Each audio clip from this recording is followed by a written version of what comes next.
Alhamdulillah, alhamdulillahilladzi waqana li'adha'i afdhalil ibadah.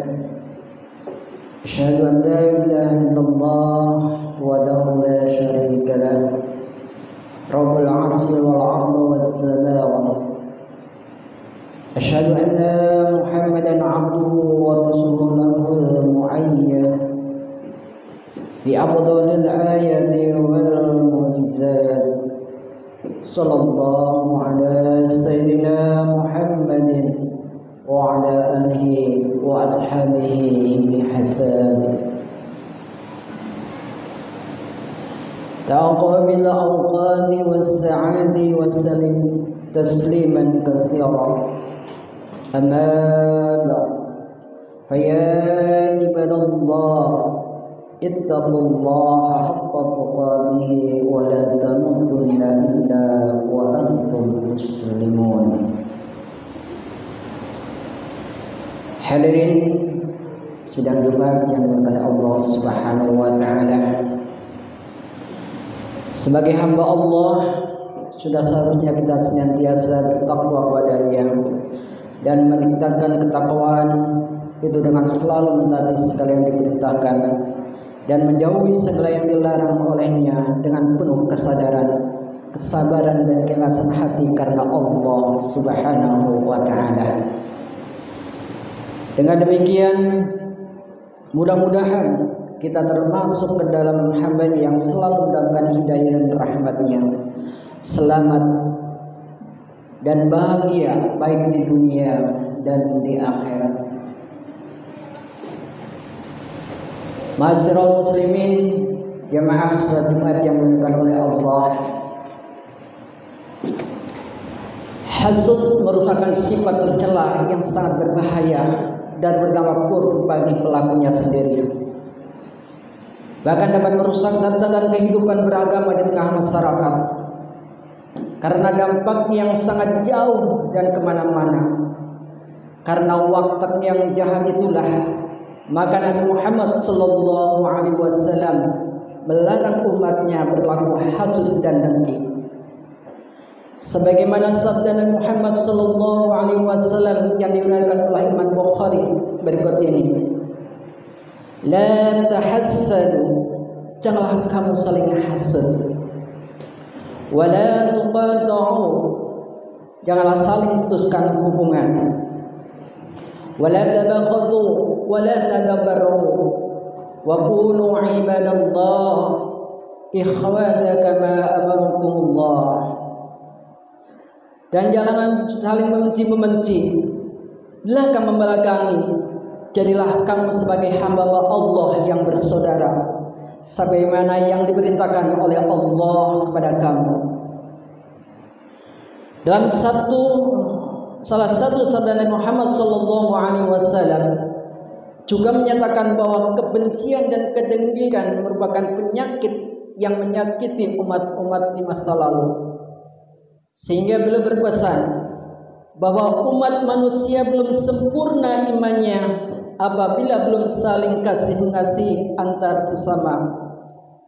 Seperti juga diceritakan oleh sebagian ulama terdahulu bahwa hasud merupakan dosa pertama di langit dan juga dosa pertama di bumi, yakni kedengkian salah satu putra Nabi Adam alaihissalam kepada saudara yang berakibat lahirnya peristiwa pembunuhan pertama kali di dunia. Karenanya, marilah kita senantiasa waspadai diri kita masing-masing. Jangan sampai terjebak oleh nafsu yang suka meniupkan kedengkian, dan jangan sampai pula termakan oleh hasutan orang lain untuk melakukan tindakan-tindakan yang bertentangan dengan ajaran agama. Semacam hasud dan dengki yang sangat berbahaya. Ma'asyiral muslimin, jamaah salat Jumat yang dimuliakan oleh Allah. Hasud dan dengki itu bisa timbul disebabkan beberapa faktor. Di antaranya ialah pertama, adanya penyakit hati yang merasa berat dan sesak dada ketika ada orang lain yang melebihi dirinya, baik dalam hal kekayaan, kedudukan, pengaruh dan kehormatan yang diberikan oleh masyarakat dan lain sebagainya. Lalu faktor yang kedua ialah ketidaksukaan atau kebencian terhadap orang lain yang mendapat karunia Allah atau mendapat kehormatan di tengah masyarakat, sementara dia sendiri tidak memiliki kemampuan untuk menyamai dan menandinginya, sehingga mengharap agar kenikmatan dan anugerah yang diperoleh oleh orang lain sangat lenyap dan musnah. Lalu yang faktor yang ketiga, sifat kikir yang mendorongnya untuk bersifat hasud terhadap orang lain yang suka derma dan murah hati. Allah Subhanahu wa taala berfirman, "Wala tatamannu ma faddalallahu bihi ba'dukum 'ala ba'd." Janganlah kamu iri hati terhadap apa yang dikaruniakan Allah kepada sebagian kamu lebih banyak dari sebagian yang lain. Lalu faktor yang keempat ialah adanya perasaan senang terhadap orang lain yang tertimpa musibah, terfitnah dan kehilangan kenikmatan baik berupa harta maupun pangkat dan kedudukan. Apabila salah satu dari hal-hal yang tersebut menyulut timbulnya kedengkian dan hasud pada diri kita, marilah kita segera mengatasinya secara dini sebelum menjalar menjadi perbuatan-perbuatan yang merusak. Adapun cara mengatasinya adalah kembali ke ajaran Allah Subhanahu wa taala, menyadari bahwa segala yang terjadi di dunia ini adalah atas kehendak yang maha kuasa. Kelebihannya yang berikan kepada seorang atas yang lainnya. Baik mengenai rezeki, pangkat dan kedudukan adalah atas kehendak Allah yang maha kuasa lagi maha bijaksana. Namun ketika kita mengharapkan memperoleh kenikmatan agar kita dapat berimpak dan sedekah sebagaimana yang dilakukan oleh orang lain yang berharta, tanpa mengharapkan lenyapnya harta itu daripadanya, dan atau kita ingin memiliki ilmu lalu kita amalkan sebagaimana orang berilmu yang mengamalkan ilmunya, juga tanpa mengharapkan orang tersebut karena musibah dan fitnah sebab ilmunya, maka dalam hal ini bukan termasuk hasud.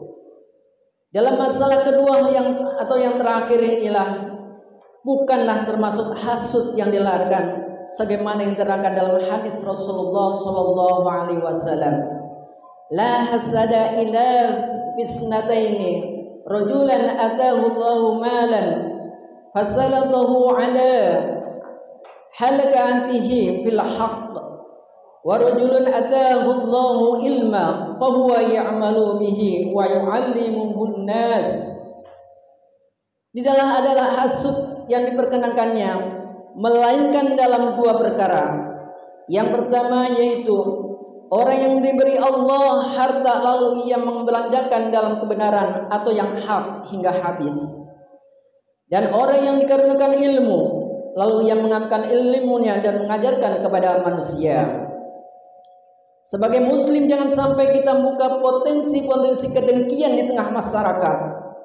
Sepertinya hal yang memamerkan kenikmatan yang dimilikinya dengan maksud ria atau pamer atau bersikap sombong karena sedang dalam kondisi yang baik dan enak. Kita harus sadar bahwa segala yang kita miliki pada hakikat merupakan amanah dari Allah Subhanahu wa taala yang di dalamnya terhadap kewajiban-kewajiban yang harus ditunaikan. Dan adalah dapat menciptakan suasana saling mengasihi, tolong-menolong, bantu-membantu dan hormat menghormati. Bila dalam kehidupan masyarakat kita saling menjaga, saling menghormati, saling pengertian dan saling mengasihi, insya Allah kita dapat merasakan kehidupan yang damai, tentram di bawah naungan ridha Allah Subhanahu wa taala. Hasud dan dengki itu merupakan perilaku tercela yang harus kita jauhi, karena jangan kita berdampak buruk bagi diri sendiri atau mengakibatkan kerugian dan penyesalan. Orang yang membiarkan penyakit hasud menjangkiti dirinya akhirnya akan mendapatkan dirinya menjadi sakit yang tidak kunjung berakhir, atau bila mana tidak segera diobati. Sebagaimana yang dinyatakan oleh Ibnu Mu'tad, kedengkian merupakan penyakit yang merogoti badan. Yang kedua, hasud dan kedengkian akan menurunkan martabat seorang di mata masyarakat dan orang lain tidak mau mendekat. Kedengkian juga menumbuhkan kebencian orang lain, akhirnya dia menjadi terisolir dari lingkungan masyarakat. Rasulullah SAW, sejelek-jeleknya manusia adalah orang yang menebar kebencian kepada orang lain dan mereka membencinya. Yang ketiga, yang tak kalah bahayanya adalah bahwa kedengkian itu akan menghapus kebajikan-kebajikan dilakukan. Sebagaimana sabda Rasulullah SAW, al-hasadu ya'kulul hasanati kama ta'kulun nar hataba. Yang artinya hasud itu akan menelan kebajikan-kebajikan sebagaimana api melahap kayu bakar. Hasud dan dengki itu akan membuat pelakunya melakukan kemaksiatan dan kedurhakaan serta kegiatan yang lainnya, seperti mengumpat, merusak kehormatan orang lain, menyebarkan aib, memfitnah, mengadu domba dan sebagainya. Masirul muslimin, jamaah salat Jumat yang dirahmati Allah. Akhirnya marilah kita mohon kepada Allah Subhanahu wa taala agar dijauhkan diri dari sifat hasud dan dengki yang berwatak jahat dan memakan amal kebajikan itu. Semoga Allah Subhanahu wa taala memberikan rahmat dan taufik kepada kita semua sehingga kita selalu berada dalam bimbingannya dan keridhaannya. Amin amin ya Allah ya rabbal alamin. A'udzu billahi minasyaitonir rajim. Bismillahirrahmanirrahim. Wal 'ashr innal insana lafii khusr إلا الذين آمنوا وعملوا الصالحات وتواصوا بالحق وتواصوا بالصبر. بارك الله لي ولكم في القرآن العظيم ونفعني وإياكم بما فيه من الآيات والذكر الحكيم وتقبل مني ومنكم تلاوته إنه هو السميع العليم واستغفره إنه هو الغفور الرحيم. اللهم صل على سيدنا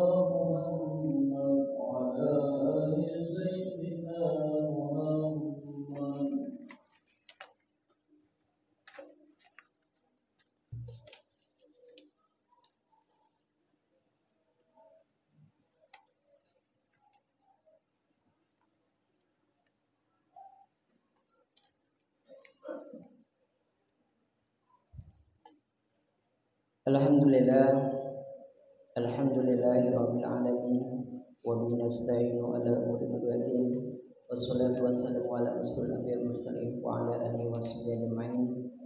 Amma ba'du, fa ya ibadallah ittaqullaha wa jami'il marhala wa yakum bil ma'asi fa innahu wazil muhlikan wa aslukum tariqal huda wa najabil talam. Qala Allah ta'ala fil Qur'anil 'azim. Bismillahirrahmanirrahim. Innallaha wa malaikatahu yusholluna 'alan nabi ya ayyuhalladzina amanu shallu 'alaihi wa sallimu taslima. Allahumma shalli wa sallim ala sayyidina Muhammadin wa ala alihi wasallam wa radha'ana ma'ahum bi rahmatika ya arhamar rahimin. Allahumma ighfir lil mu'minina wal mu'minat wal muslimin wal muslimat al ahya'i wal amwat. Allahumma da'fa 'anil qada wal waba wal fahsya wal munkar wal jada wal khataya wasbuqal wahmutalifa wassalati wassaqarati bil la'ana wasu'il miqani ama dahura minha wa mabatan min baladi hadha khassa wa min sa'iril buladil muslimin. Amin innaka ala kulli syai'in qadir bil ijabati allati bi rahmatika ya arhamar rahimin. Rabbana atina fid dunya hasanah wa fil akhirati hasanah wa qina adzabannar. Walhamdulillahi rabbil alamin. Ibadallah innallaha ya'muru bil 'adli wal ihsani wa yad'u qurba wa yanha 'anil fahsya'i wal munkar ya'idukum la'allakum tadhakkarun. Wa dhkurullahal 'azim yadhkurukum waskuruhu 'ala ni'amihi yarzuqkum was'aluhu min fadlihi yu'tikum wa la Allahu akbar. Aqimis shalah.